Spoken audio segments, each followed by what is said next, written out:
नमस्कार दर्शकों, आप सभी का स्वागत है नवभारत न्यूज 24/7 में और मैं हूं आपके साथ अजयदीप सिंह बलवाल। दर्शकों, जम्मू कश्मीर में बीते दिनों में बारिशों के मंजर रहे और उसी के साथ साथ काफी ज्यादा नुकसान जो है वो रिहायशी इलाकों में, पहाड़ी इलाकों में देखा गया। लेकिन जम्मू कश्मीर क्रिकेट एसोसिएशन में भी काफी ज्यादा नुकसान देखा गया। इस एसोसिएशन के ग्राउंड को काफी ज्यादा नुकसान हुआ है। कैसे रिस्टोरेशन वर्क इस समय चल रहा है और आगे कब तक ग्राउंड जो है वो खेलों के लिए तैयार हो पाएगा, उसको लेकर बातचीत करेंगे। इस समय ब्रिगेडियर अनिल गुप्ता जी हमारे साथ मौजूद हैं, मेंबर एसोसिएशन, और इनसे बातचीत करते हैं। सर, आपका बहुत बहुत स्वागत है। नमस्कार। धन्यवाद धन्यवाद। सर, हम देख रहे हैं कि ग्राउंड की स्थिति काफी ज्यादा खराब हुई, काफी ज्यादा मशीन्स भी डैमेज हो गई। अभी रिस्टोरेशन वर्क को कंप्लीट होने में कितना समय लगेगा? कब से इसको शुरू कर दिया गया था, क्या कहेंगे? अगर आपने ये ग्राउंड 26 या 27 तारीख को देखी होती तो आपको नहीं लगता था कि ये ग्राउंड दोबारा यूज हो सकेगी। और पहले 2-3 दिन हमें भी ऐसा ही लगा, क्योंकि यहाँ पर तकरीबन 8 से 10 फुट तक का मलबा जो है वो आया था। पर जैसा मैंने बार बार कहता हूँ कि कुदरत के कहर के सामने किसी को चलती नहीं है। लेकिन हम भी जो है इस बात को मानते थे कि यहाँ चाह है वहाँ राह है, where there is a will there is a way. तो हमने भी सोचा कि हम इसको विल फाइट बैक। और जैसे ही एक्सेसिबिलिटी यहाँ पे हुई, हम लोग पैदल भी आते थे नी डीप मलबे में। फिर बाद में हमने ट्रक्स के अंदर बैठ के आना शुरू किया, और हमारा स्टाफ, हमारा लेबर सब यहाँ पे आके, और हमने रेस्टोरेशन वर्क जो शुरू किया था। और शुरू में तो काफ़ी मुश्किलें आई, क्योंकि मलबा बहुत ज़्यादा था। पर धीरे धीरे जैसे जैसे बारिशें कम होती गई और मलबा सूखता गया, तो उनको निकालने में आसानी हुई है। आप देख रहे हैं तकरीबन 35% मलबा जो है हमारे ग्राउंड से निकल चुका है। उसके अलावा नीचे जो हमारा ग्राउंड फ्लोर ऑफिस थी, स्टोर्स थे, वो भी मलबे से भरे थे। वो अपने अभी 100% क्लियर कर लिए हैं। लेकिन जो डैमेज था हमारा स्टोर्स के अंदर, स्टॉक पड़ा हुआ था, balls, bats, cricketing equipment, uniforms, video cameras, TV sets, generators, office के कंप्यूटर्स, ये काफ़ी चीज़ें जो है वो डैमेज हो गई हैं। लेकिन जो भी हुआ वो हो गया।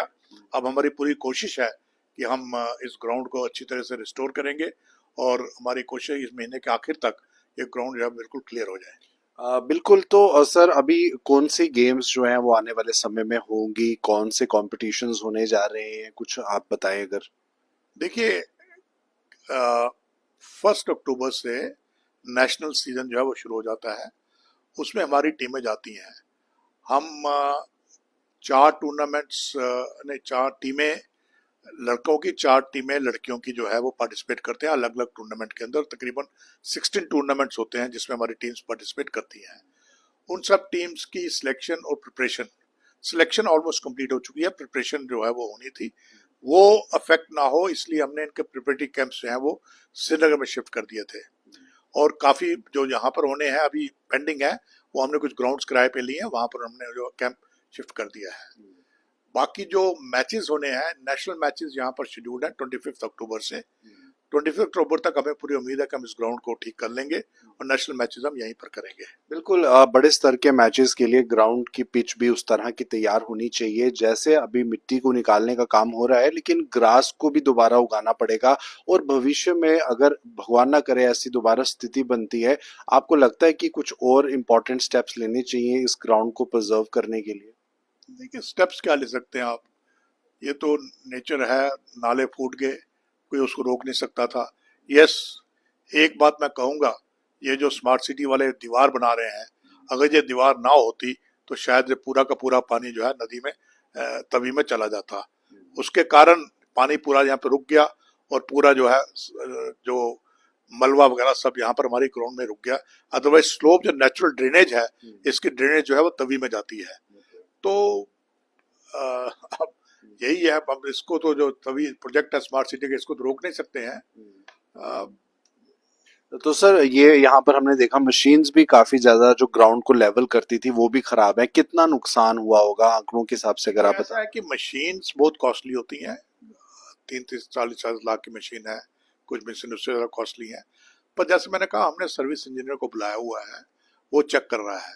2 मशीन्स हमारी रिस्टोर हो गई हैं, कुछ मशीन्स को मेजर रिपेयर्स की ज़रूरत है, उनके लिए स्पेयर पार्ट्स वगैरह लाए जाएंगे और यहीं पे इन सिटू उनको रिपेयर किया जाएगा।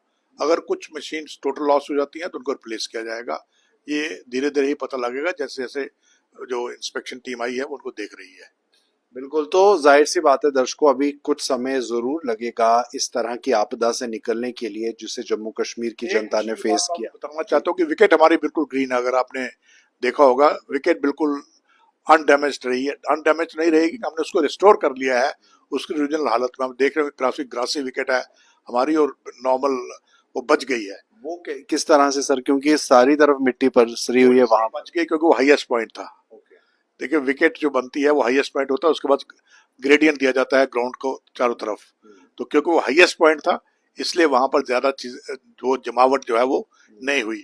और सबसे पहले हमारी कोशिश भी यही थी जब गीला भी था कि हम पहले विकेट को क्लीन किया ताकि विकेट को नुकसान ना पहुंचे, तो उसका फायदा हमें मिला है। एक सर आखिरी सवाल है, थोड़ा हटके है, लेकिन आप क्योंकि इस लाइन से जुड़े हुए हैं और स्पोर्ट्स से जुड़े हैं, कल भारत और पाकिस्तान का मैच होने जा रहा है। इस पर अब सियासत भी गर्मा रही है कि हाल ही में जो कुछ भी हुआ उसके बाद भारत और पाकिस्तान मैच खेल रहा है। देश से ऊपर क्या स्पोर्ट्स है, क्या लगता है, आपकी क्या राय है इस बारे में? देखिए देश में राजनीति की जा रही है, स्पोर्ट्स देश से ऊपर नहीं है, ये कभी हो भी नहीं सकता है। देश हमेशा सर्वोपरि रहता है, लेकिन राजनीति लाना स्पोर्ट्स के अंदर गलत बात है। आप सियासत कर रहे हैं, आपको क्रिकेट से मतलब नहीं है, आपको सियासत से मतलब है। और देखिए जो होना था वो हो चुका है। मैं भी कदर करता हूं देश के नागरिकों की और अपनी मेरी भी भावना है, पाकिस्तान के साथ दुश्मनी है, लेकिन किस हद तक? क्या हम अपने देश के अंदर इंटरनेशनल स्पोर्ट्स को खत्म करना चाहते हैं? क्योंकि अगर हम इंटरनेशनल कानून को फॉलो नहीं करेंगे तो हमें बाइकआउट किया जा सकता है, और हम ऐसा नहीं चाहेंगे। हम तो चाहते हैं कि हमारा स्पोर्ट्स आगे बढ़े। तो अगर स्पोर्ट्स को आगे बढ़ना है तो हमें इंटरनेशनल रूल्स एंड लॉज को फॉलो करना पड़ेगा। तभी सरकार का जो फैसला है कि हम बायलेटरल मैचेस नहीं खेलेंगे, लेकिन यहाँ मल्टीलेटरल मैचेस होंगे, इंटरनेशनल आईसीसी के नीचे होंगे, हम उसमें हिस्सा लेंगे। तो उसका पालन किया जा रहा है और सुप्रीम कोर्ट ने भी इस पे मोहर लगाई है। जो सियासत कर रहे थे वो सुप्रीम कोर्ट में गए, पर सुप्रीम कोर्ट ने क्या बोला, the match should go on. तो सुप्रीम कोर्ट की मोहर लग चुकी है। तो आप खुद ही अंदाजा लगा सकते हैं कि सियासत जो है वो अच्छी नहीं है गेम के लिए। चलिए, तो दर्शकों ये थी खास बातचीत, और आप अपनी राय जरूर इंटरव्यू को लेकर कमेंट बॉक्स में साझा कीजिए। फिलहाल मुझे दीजिए इजाजत, नमस्कार।